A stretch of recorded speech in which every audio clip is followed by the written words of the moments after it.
Hello Vietnamese manufacturing fans. Today we're going to dig a little bit deeper into the different types of business entities that you can open in Vietnam if you decide to open a company here in Vietnam.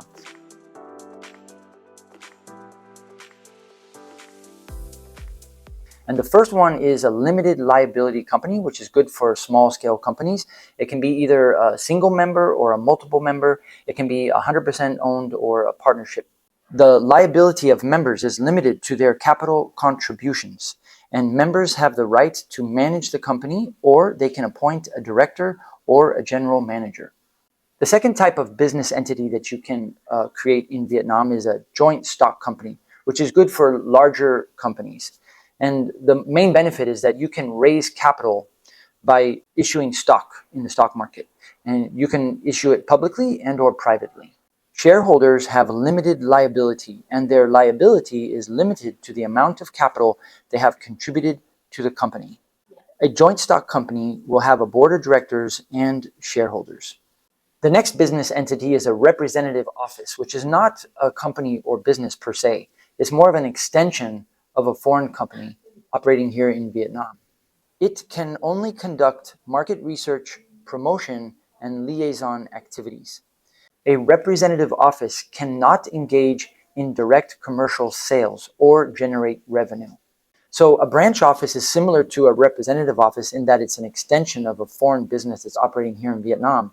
And a branch office has the right to provide services and sell products.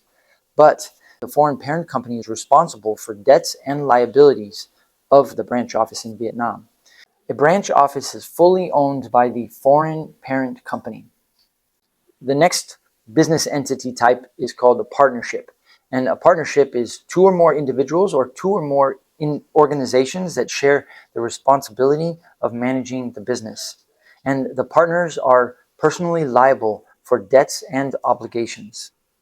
The next business entity is a public-private partnership. It's a collaboration between a private organization, could be Vietnamese or foreign-owned, and a government entity.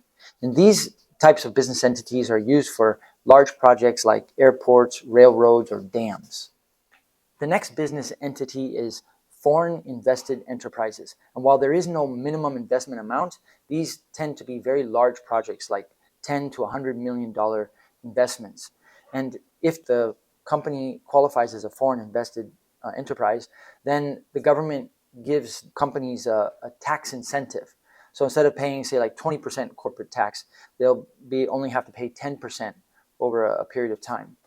And foreign invested enterprises can be either LLC, joint stock, or some of the other business entities we mentioned already.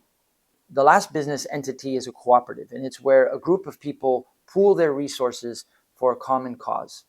Some of the benefits of a cooperative are trust and collaboration, member contribution and shared responsibility, potential tax incentives, equal voting rights, and no limit on the number of members.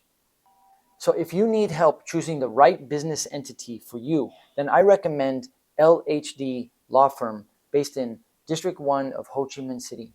My name is Chris. I'm a Vietnam sourcing expert. My passion is helping small and medium-sized businesses produce their products in Vietnam. Join my weekly webinar on Friday at 10 p.m. Vietnam time, where I give a short presentation called 7 Rookie Mistakes to Avoid When Producing in Vietnam. And at the end of the webinar, I open it up for Q&A, where I can answer your specific questions. Thank you for listening. Have a great day. And remember, thoughts are things, and where there's a will, there's a way. Welcome to Vietnam.